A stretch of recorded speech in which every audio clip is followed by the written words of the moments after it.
নমস্কার। জয় মাতারা, জয় গুরু বামদেব। আশা করি সবাই ভালো আছে, সুস্থ আছে। কারণ আপনারা সুস্থ থাকা মানে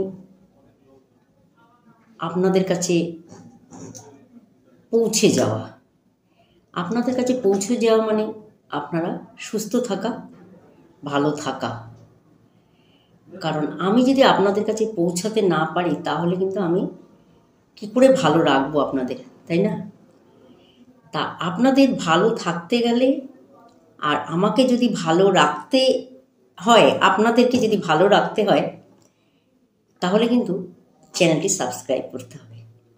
কেন বললাম যে আপনাদের ভালো রাখাটা আমার যেরকম দায়িত্ব, আমার একটা দায়িত্ব আছে আপনাদেরকে আমার ভিডিওগুলো পৌঁছে দেওয়া। এটারও বলার পিছনে একটি কারণ আছে। কারণ একটাই, এতটাই যে সমস্যায় জর্জরিত আছেন, সেই কারণে কিন্তু আমাকে কিন্তু আপনাদের কাছে পৌঁছাতে হবে। আমাকে আপনাদের কাছে পৌঁছাতে হবে। কারণ পৌঁছাতে যদি আমি না পারি তাহলে কিন্তু আপনাদের আমি ভালো রাখতে পারবো না।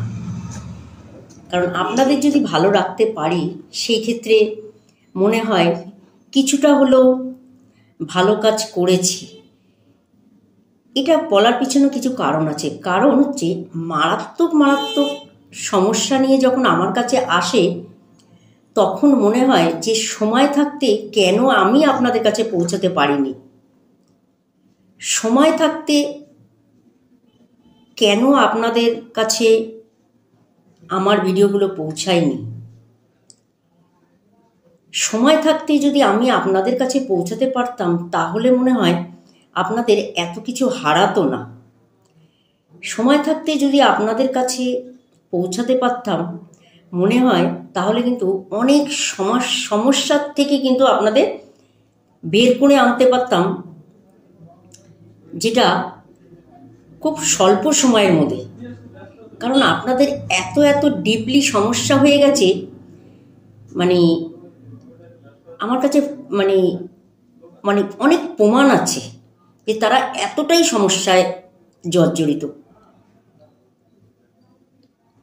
কারণ সাধারণ মানুষের কাছে যদি পৌঁছতে না পারি, বা আমাদের মতো মানুষ যদি সাধারণ মানুষের কাছে পৌঁছতে না পারে, বা তাদেরকে যদি সঠিকভাবে আমরা যদি গাইড করতে না পারি, সেটা কিন্তু আমাদের কমজোরি। কারণ আমাদের দায়িত্ব হচ্ছে মানুষকে সঠিকভাবে গাইড করা, সঠিকভাবে সমস্যার থেকে বের করে আনা। এই কথাগুলো কেন বলছি যে এতটা সমস্যায় জর্জরিত হয়ে গেছে, সেটা ইয়ং বয়স হোক, স্কুল স্টুডেন্ট হোক, বিবাহিত জীবন হোক, বা সাংসারিক জীবন হোক, বা অসুস্থতা, এতভাবে জর্জরিত হয়ে গেছে যে আমি শুনলে অবাক হয়ে যাই যে কি করে এরা সব কিছু স্ট্যাডেল করছে। অবাক হয়ে যাচ্ছি। যাই হোক, আজকে আর কথা বাড়াবো না। আজকে কথাটা হচ্ছে কি করে মানুষ ভালো যোগাযোগ পাবে, সেই নিয়ে আজকে আমি আপনাদের কিছু জানাবো। কারণ ভালো যোগাযোগ পেতে গেলে আগে আমাদের জানতে হবে কি করতে হবে। আচ্ছা, আপনারা চ্যানেলটি সাবস্ক্রাইব করবেন, তাহলে কিন্তু অবশ্যই ভিডিওগুলো আপনাদের কাছে পৌঁছাবে এবং ভিডিওগুলোর থেকে অনেক কিছু জানতে পারবেন আদৌ আমাদের সমস্যাটা কোথার থেকে আসে। ঠিক আছে, আজকে সেই নিয়েই বলবো। আমাদের সমস্যাটা অ্যাকচুয়ালি কোথার থেকে আসে এটা জানার খুব দরকার। দেখুন, আমাদের জন্মছকে লগ্নের থেকে তৃতীয় ঘরে, ধরুন আপনার তুলা রাশি, ঠিক আছে? সেই হিসাবে আপনার তৃতীয় ঘর হচ্ছে বৃহস্পতির ঘর, ধনু রাশির ঘর, ঠিক আছে? আচ্ছা, এই তৃতীয় পতি বৃহস্পতি ঘর থেকে আমরা কি দেখি? যোগাযোগ দেখি। সব সময় একটা জিনিস মাথায় রাখবেন যে আমাদের যে কোনো যোগাযোগই কিন্তু তৃতীয় স্থান থেকে আসে। আপনারা হয়তো জন্মছক দেখে মিলিয়ে নিন যে কি আছে আপনাদের তৃতীয় ঘরে, আপনাদের কেন ভালো যোগাযোগ আসছে না। বহুদিন ধরে চেষ্টা করছেন, বহুদিন ধরে সময় ব্যয় করছেন, তা সত্ত্বেও কিন্তু আপনাদের সেরকম যোগাযোগ আসছে না। আর যোগাযোগ যদিও আসে সেগুলো কিন্তু ঠিক ক্লিক করছে না, যে ক্লিক করলে যে যোগাযোগগুলো থেকে আপনারা সাফল্য পেতে পারেন। ঠিক আছে, আজকে সেই নিয়েই আমি জানাবো অবশ্যই। আচ্ছা, এই তৃতীয় ঘর ধরুন তুলা রাশির ক্ষেত্রে তৃতীয় ঘর হচ্ছে ধনুরাশি। আচ্ছা, ধনুরাশি যদি বৃহস্পতির ঘর হয়, সেই ক্ষেত্রে যদি আপনার বৃহস্পতি মীন রাশিতে চলে যায়, সেক্ষেত্রে আপনার যদি বৃহস্পতি আপনার বিষর ঘরে চলে যায়, ঠিক আছে, সেক্ষেত্রে কিন্তু আপনারা কিন্তু যোগাযোগ কিন্তু পাবেন না। কেন পাবেন না এবার আমি বলে দিচ্ছি।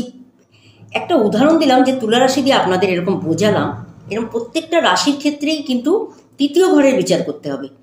ঠিক আছে, তা তৃতীয় ঘর থেকে যখন আমাদের যোগাযোগ আসে, তাহলে সেক্ষেত্রে যদি তৃতীয় ঘরের অধিপতি যদি বৃহস্পতি হয়, বা তৃতীয় ঘরের অধিপতি যদি যার যেরকমই আসুক না কেন, বুধ আসুক বা তৃতীয়পতি শুক্র আসুক বা তৃতীয়পতি মঙ্গল আসুক, যেটাই আসুক না কেন, তার ষষ্ঠ ঘরকে আগে দেখবেন।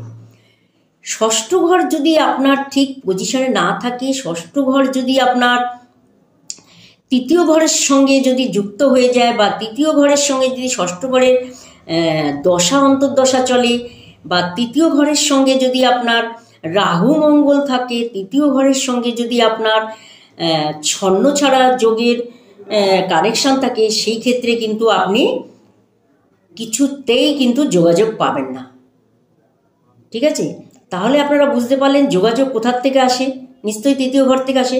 আপনাদের জন্মছকটা দেখে নিন, তৃতীয় ঘরটা কোন ঘরটা। যদি তৃতীয় ঘর তুলা রাশি হয়, সেক্ষেত্রে আপনার তৃতীয় ঘর হবে ধনুরাশি। যদি আপনার এরকম করে প্রত্যেকে যার যেই রাশি আছে, বৃশ্চিক রাশি যদি হয়, সেক্ষেত্রে আপনার মকর রাশি হবে তৃতীয় ঘর। সেই তৃতীয় ঘরে কী গ্রহ বসে আছে একটু দেখে নিন।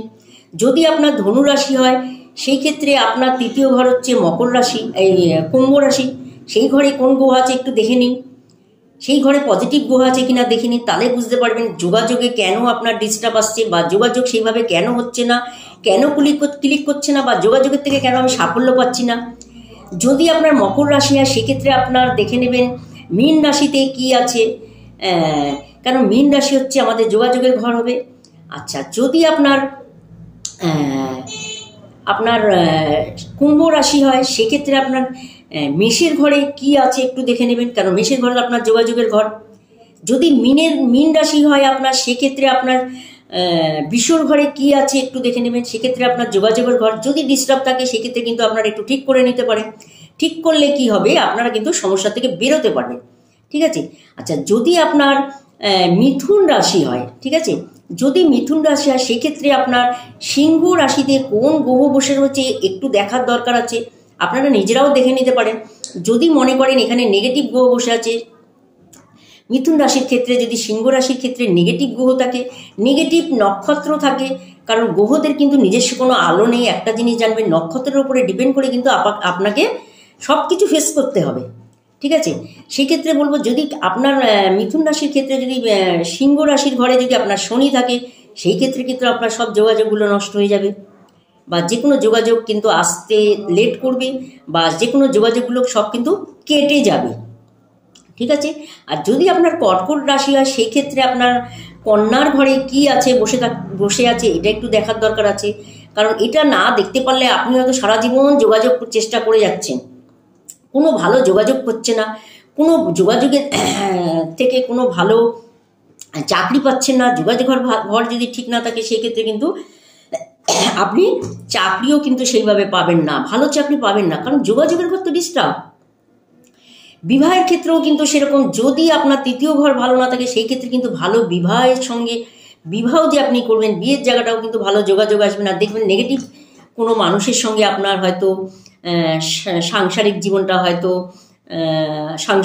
সংসার হয়তো করছেন এমন মানুষের সঙ্গে, কারণ আপনার যোগাযোগের জায়গা ভালো নেই, যার জন্যে আপনি সেই ভালো জায়গায় পৌঁছতে পারেননি, বা ভালো জায়গায় হয়তো আপনার সম্বন্ধটাও হয়তো ঠিক হয়নি।